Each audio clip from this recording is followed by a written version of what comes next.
In at number 10, we have got the mwing, and there's kind of one main reason at why I'm putting this creature on this list, and it is that it's such an insanely fast travel mount. It is just inherently very OP in nature. Like, you look at this creature, you think of this creature, you think of really speedy travel mounts, and that is just an OP feature in itself, being able to travel around the map with that speed without having to go into creative mode and all of that stuff. And that's not even an option if you're playing on a server. That's only really an option on just a general single player server, and you probably wouldn't do it anyway because it kind of ruins the fun of the game. But still, just I was needing something to compare it to, and although obviously it's not going to go as fast as someone flying around in creative mode, it is going to fly faster than someone in a tech suit, and it's a lot easier to get than a tech suit because you only need to be level 19 to get the saddle for this thing, and then boom, like one of the easiest tames in the game. Just trap it before you actually start knocking it out. That kind of goes for most flyers though, or even pretty much every Ark creature that's a knockout tame. It's just so much easier if you do. So yeah, that's the kind of method to the madness. And then you've got yourself a really great, really quick, speedy travel mount that's also a possible feeding trough, and it can gather berries as well. So just a nice little feature for this thing to have. Next up, we got the Thylacoleo, and this thing kind of works for both PvE and PvP players alike out there. This creature really does pack a huge punch in damage department. It also deals the bleed ability, and it can scale any kind of wall or vertical surface, making it a prime creature for raiding people's bases on a PvP server or just in any given PvP scenario. They're also pretty decent on SOTF as well due to their high mobility, and they're not too difficult to tame on SOTF either, or really just not too difficult to tame in general. The only real difficulty is the biome they spawn in, as the redwoods can not be the friendliest of biomes pretty much all the time unless you're extremely lucky. So you always do have to be careful for these things, and like microraptors and all of that. And there are loads of things that want to kill you in the redwoods, but you know, at least Thylacoleos do spawn there, and you can get a lot of great use out of these creatures. So I really do recommend taming one, and I really do think they are extremely OP. The only thing that could make them even more OP is if they were actually allowed into bosses, because when these things came out, they were seen as too overpowered, so then they didn't get the ability to go into bosses. But now with some newer creatures, it's kind of a little bit outdated in the sense it's actually why the Giga is not on this list. It would have been. This was maybe like 2020, 2019, 2018, but that creature is significantly more outdated nowadays than the Thylacoleo, so you know, that's why that creature is not on the list, if you were ever wondering at any point. But you can see actually this bleed ability in just a second here. I used to not really know what it did. I just thought it was cool, but it deals damage on a percent base scale instead of just a general damage dealing scale. So no matter the health of the creature, it will always deal the same percent amount of damage, which is why the bleed ability is so OP. And really, if you do have the time, tame yourself a Thylacoleo. You are definitely not going to regret getting one of these things. They are totally worth it, and considering they spawn on the island, they're extremely accessible to like every single Ark player out there without fail whatsoever. Next up, we have got the Therizino, and the reason why it's on this list is not just because its saddle was unlocked at level 69. Nice. But purely that this creature is an insane gatherer of so many kinds of resources, including fiber, which is actually one which is considerably harder to get than most other resources in bulk with a creature like this, as most herbivores will just gather berries, whereas this thing can gather berries and fiber, and it's also a pretty OP boss creature as well.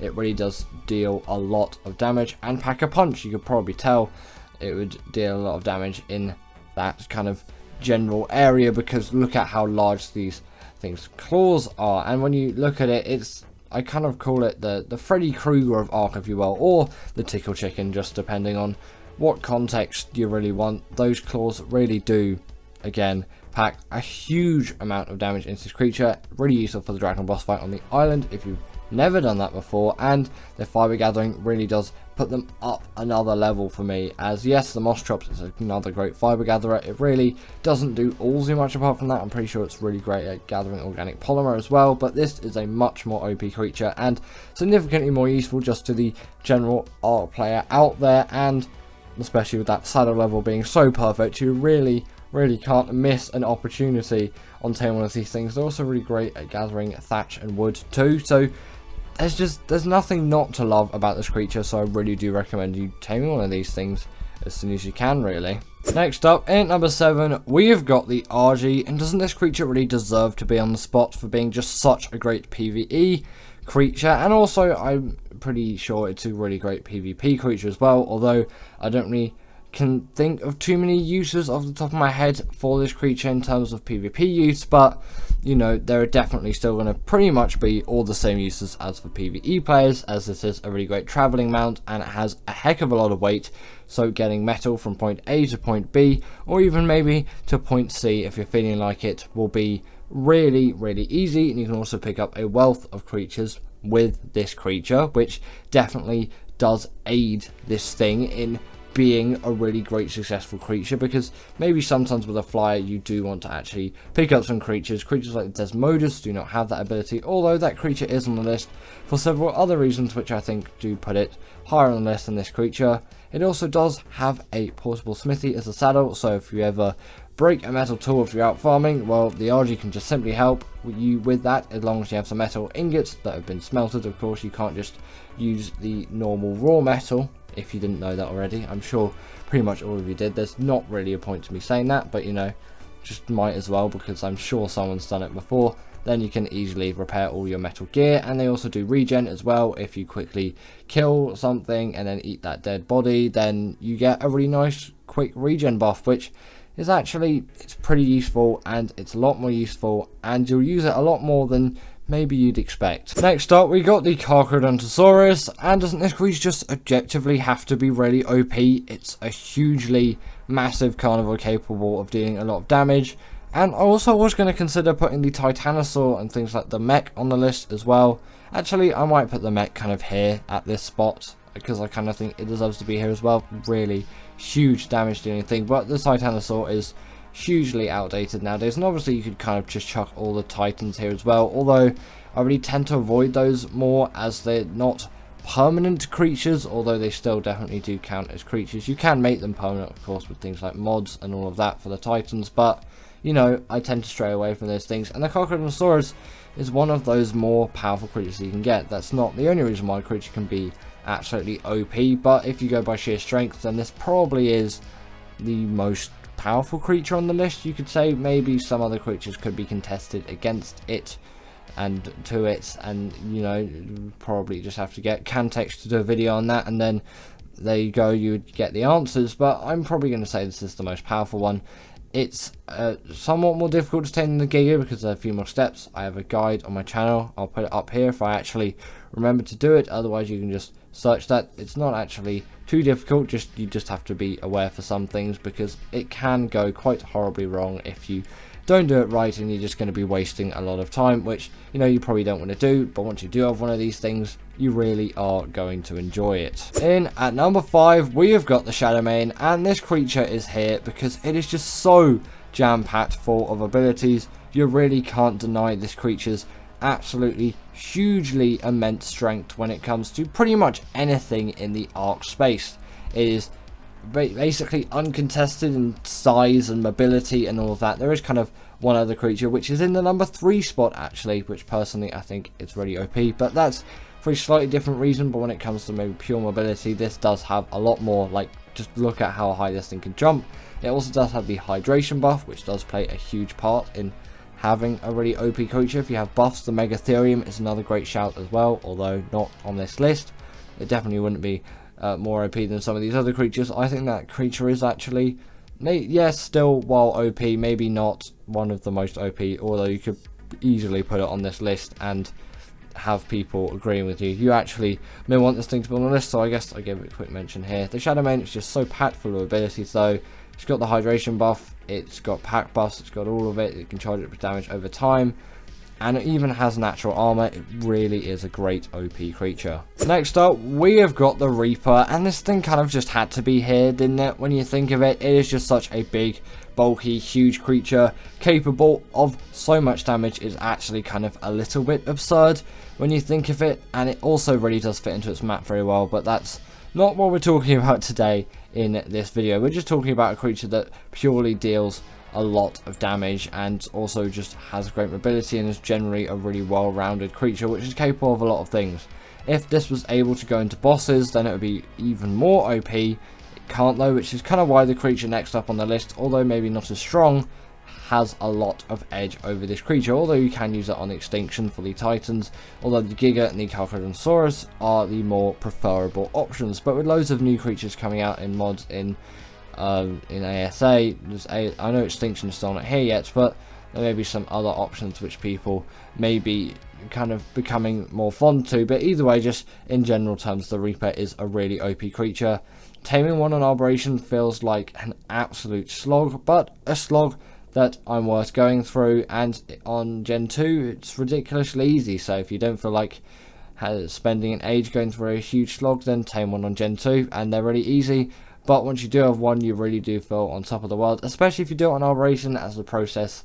It's just significantly harder to get it done as on Gen 2. The actual process of taming is obviously the same. And in at number 3, we have got the Deinonychus, and this creature literally does bleeder damage to bosses, which is kind of the main reason why it's here, as that is an ability which no other Ark creature has, and it really does make this thing a hugely more OP creature. The fact that it can do a percentage based damage instead of just raw based damage to boss creatures, it's an insane thing to have, and you can grip onto them and all of that, and it's just an insane ability to have. Really, it feels like an absolute cheat if you go into bosses with the Deinonychus, because obviously you're also going to go with the pack as well. You're going to have pack buffs on top of it. There's just going to be buffs everywhere, and you're going to melt through those bosses so quickly. Obviously, don't do the Titans on extinction with the Deinonychus, but for everything else, these things work really well, and maybe not the Moda actually, because they're not particularly very good underwater creatures, although they still can do a little bit. Just, you know, maybe that's not particularly what they were designed for, so probably don't bring them to the Moda fight. They'll probably drown anyway, so really, I wouldn't try that whatsoever. I don't really know why I'm trying to like convince you to not use these things for the Moda. I'm pretty sure you weren't going to anyway, but you know, I guess that segment happened. Also, these things take no fall damage, which is a nice thing, so you don't have to dismount just before you hit the ground, no matter like, no, when you fall from a higher place. Sorry, I don't know what sentence was trying to come out there, but that's never going to happen again. Either way, these things, great mobility, and although maybe their parkouring skills isn't quite as elegant as the Thylacoleo solution, I still really like it, and it works, and once you get the hang of it, it really does act quite well. And at number 2, we've got the Desmodus, and this creature just kind of has to be here because it can go, no, we don't want to talk about that. It can go invisible in the night. It's not why it can go OP. My brain is in a muddle. The reason why is because Sanguine Elixir exists, it's a blood bag farm, and you can also pick players off riders with this thing, which is absolutely OP for given PvP scenarios. That's why it's not because it can go invisible in the night time. I can't even show you that because I recorded all this B-roll on the Wasteland biome, and then I realised that you can't set it to night. I probably should have gone to the Snow Dome or the Desert Dome, but I didn't. So, you know, but at least you know it exists. These things can also just grab onto walls, like the Tapijara, which is a nice thing. Just don't press E or the dismount button when you like this. Someone's done it before. Press space or whatever the equivalent button is on console. Not really sure, but, you know, these things, really OP creatures. Sanguine Elixir, absolute cheap for tames. A third of it done like that with a click of a button. And obviously the fact that you can pick people off riders with this thing, insane. Really great for PvP scenarios, and it's also really quick as well. And in number 1, we have the Rhynio gatha, and the reason why I say this is the most OP Ark creature is it really does feel out of place for just what it can do. The fact that this thing can pick up Rexes and Parasauritherians and all of that just kind of seems a bit out of this world to me, and although they're really useful in ASA at the moment because cryopods don't exist, still they feel really out of place in the general Ark game to me, and kind of maybe too far out of a league that they really shouldn't be going into. And personally, from my opinion, I would like to nerf the Rhynio gatha because I find it way too OP. Personally, also on ASA, I think it should be a little bit rarer. Not quite as rare as it is on just general normal ASE, as you can barely even find those things, but still, on ASA, I feel like there's a little bit of an overspawn there.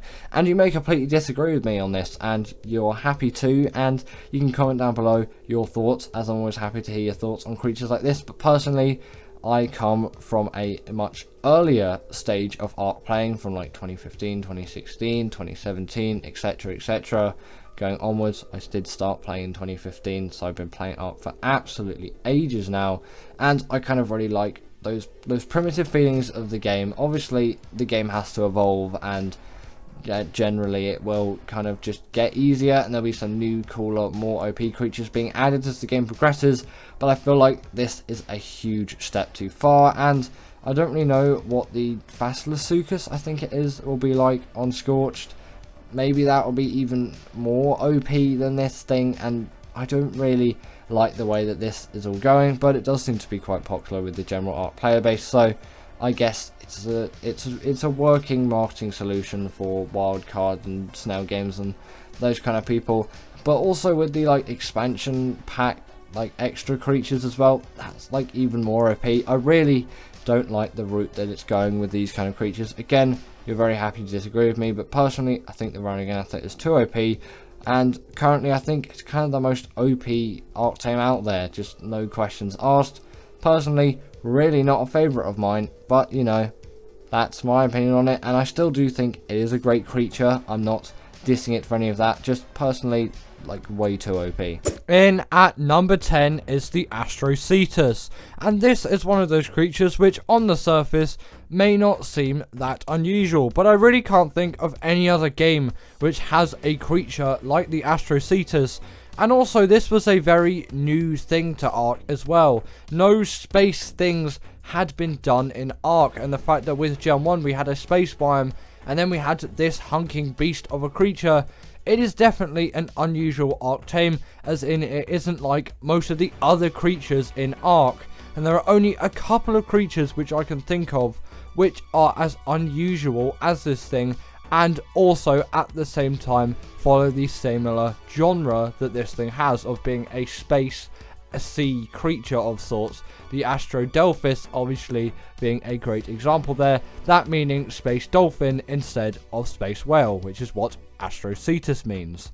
Speaking of the Astrodelphis, next up is the Astrodelphis, and the only reason why I would say this is a little bit more unusual than the Astrocetus is its design is more unusual, and also its abilities are a lot more unusual than the Astrocetus. The Astrodelphis is essentially like a dart plane. This thing can just soar through the air and do so many acrobatics and shoot loads of lasers, and yes, it has technically been done before, but you wouldn't really expect it out of this creature, and its design and overall feel is very unusual, and I can't think of any Ark creature other than the Astrodelphis, of course, which controls like the Astrodelphis.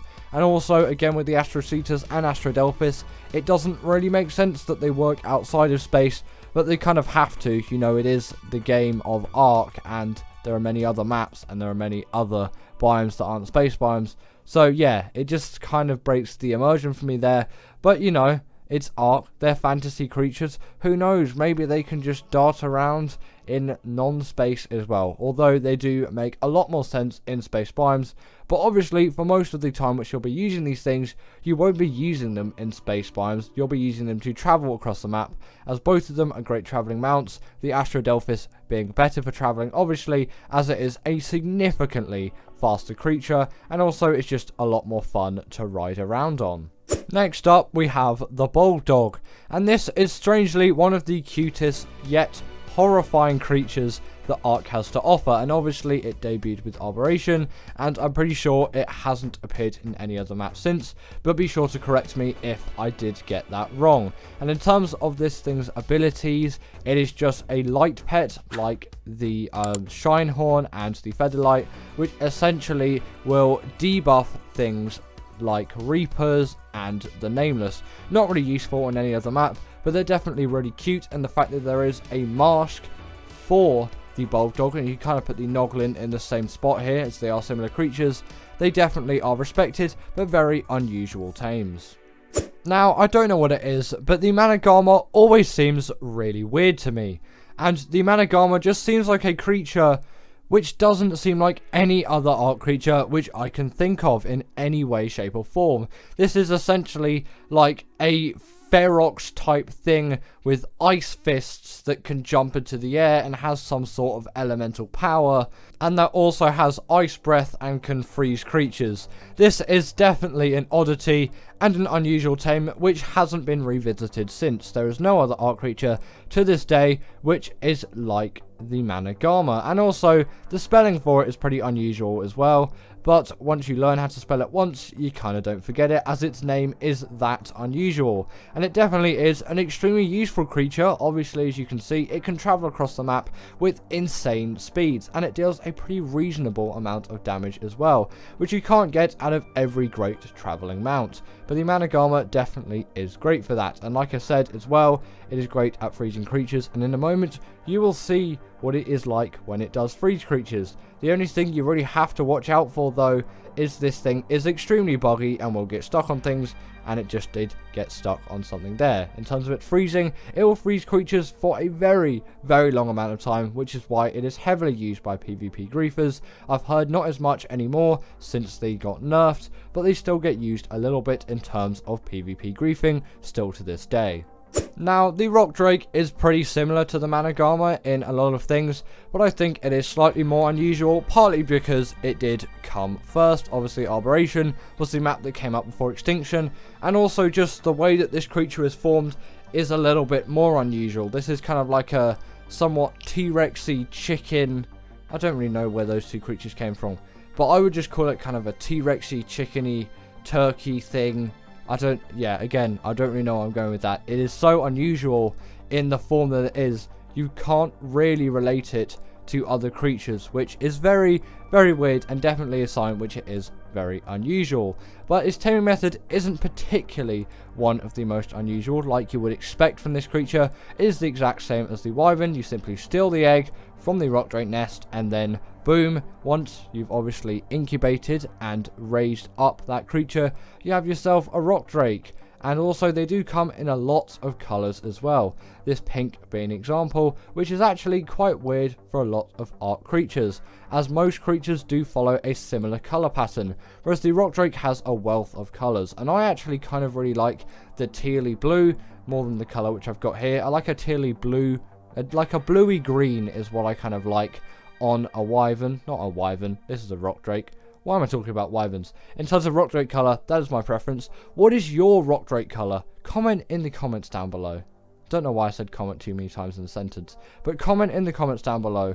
What is your favourite Rock Drake colour? As I'd really like to know. Mine is definitely that kind of like bluey, greeny thing, but you know, some of you may be digging this pink and purple which we got here. No, it's not pink and purple, pink and blue. I may be slightly colourblind. In at number 5 is the Gasbags, and this is just a creature which is such an oddity. And also, I'm seriously questioning Wildcard here. How did they come up with the idea for this? Or did we come up with the idea for this? Honestly, I don't know, but somehow this thing was created, and it's been in the game since Extinction, and I don't really get how it came around or how the idea came for it. It's literally a farting gas animal which flies on its own gas. It's a very, very weird premise, but actually a very cool creature which doesn't require a saddle. The saddle's only there if you have friends, unlike me, because I don't really have friends I play Ark with, or friends in general, you know, living that life. But that saddle is there if you do have friends, unlike any YouTuber which you can really think of. Us YouTubers, yeah, we don't really get the friends. This is why we do YouTube, you know. But if you do have friends, then your friend can go on the saddle, and then you can travel together, which is nice, you know. The Diplodocus has a significantly higher passenger count, but that's not on the list because that isn't a very interesting or unusual creature. Anyway, I should stop talking about the Diplodocus. What's actually good about the Gasbags? Well, on Extinction, this is actually one of the best creatures out there for gathering metal. Obviously, you still have the Argy, and the Gasbags is significantly harder to control than the Argy, but it is a lot cuter. And it's just, I like using the creatures which came on that map.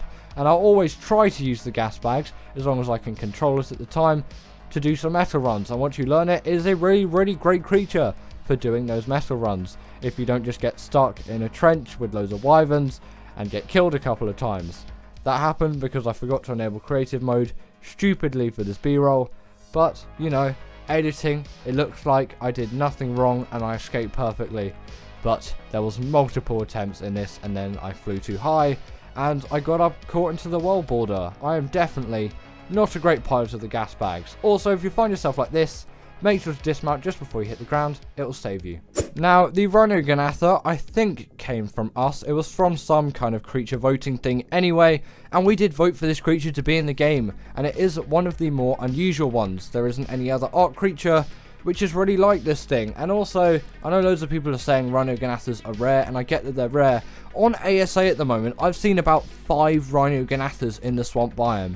Is there an overspawn of Rhynio gathas on ASA? Wildcard, can you tell me please, if you're watching this video, because I've had way too many encounters with this thing. I've seen 1 Giga, and I've seen 5 Rhynio gathas, and these things are generally a lot rarer than a Giga, as they only spawn in one specific biome, whereas Gigas can spawn on several places around the map. In terms of the Rhynio gatha's uses though, this thing is essentially just an upgraded Quetz, which is a lot faster and deals more damage. As unlike a Quetz, it will deal more damage. It is significantly harder to tame and uses the taming method, which the Reaper has, which I'll talk about because the Reaper is ahead on this list. Oh my god, spoilers. But either way, the Reaper is ahead on this list, so I'll talk about its taming method similarly there. But you can always check out my Rhynio gatha taming guide if you want to know fully, in detail, how to tame this thing. And you'll see brief b-roll of me actually taming it, because this is from the guide video. I was just a little bit lazy at the time, and I was just like, I'll take my guide video and then I'll just chuck that into b-roll, which is obviously why you're seeing me tame it here, and you're not seeing me tame every other Ark creature in all of the other b-rolls. But it is a very long and arduous taming process, which is extremely difficult and requires 2 Rhynio gathas, not 1. You're going to need 2 of those things, and you're going to need pheromone, you're going to need to kill 1, and then yeah, there's so much. Just check out the tutorial. I really shouldn't talk about it more. The Rhynio gatha is just one of those creatures which is really unusual, and we voted for, and for some reason spawns way too much on ASA. Have no idea why, but it does. This is the Rhynio gatha. It's one of Ark's most unusual tames. The spoiler is here, with the Reaper being in at number 3, and the Reaper is a even more unusual tame than the Rhynio gatha, as obviously it came way before. The Rhynio gatha is the most recent creature which has been added to Ark, apart from the Thylacoleo. Don't know if that is in ASA at the moment, but I'm going to count that as the most recent Ark creature. Is that thing coming to Scorched Earth or the island? Either way, it might not be here yet, so don't take my word on that one. Not quite sure. That may be a Scorched Earth creature. Actually, thinking about it, that is a Scorched Earth creature. The Rhynio gatha was the one for the island. Yes, the Rhynio gatha is the latest creature of Ark at the moment. And the Reaper has obviously been in Ark for ages. It came out in Arboration. That was way back in 2017. And this thing was such an oddity at the time, but it really fits into that map, and its taming method is one of the most unusual in the game. Essentially what you do is you'll get a Reaper Queen to a really low amount of health. You can use a trap for this, it will make it so much easier, and you can use light pets as well. Not for the other bit of the taming method though, as that won't work with a light pet. You can't have a light pet when this thing impregnates you when you go up to it after you put its health down. At least I'm pretty sure you can't. Don't anyway, as it may somewhat fail, as the Reapers really do not like light pets. But after you have been impregnated by the Reaper, obviously after you damaged it and the impregnation has occurred, you just get a ton of XP, and then boom, you have yourself a Reaper. In at number 2 is the Bloodstalker, and this is just essentially a spider with, I don't think 8 eyes, but it may have 8 eyes, or it may have 12. Honestly, comment down below how many eyes the Bloodstalker has, as right now I don't know. I'm sure I could look up an image, but I know one of you out there knows the answer to this. Well, obviously you can tell why the Bloodstalker is so unusual. No other Ark creature is really like this, and you could say the Rhynio is another kind of spidery thing, but that is just kind of like a normal spider. The Bloodstalker is like a vampire, blood-sucking Spider-Man thing with an obscene amount of eyes. It may be 8, it may be 12, I'm not quite sure. Make sure to let me know. I want to know how many eyes the Bloodstalker has, as I'm really not sure, as I have not seen one up close and personal for a while.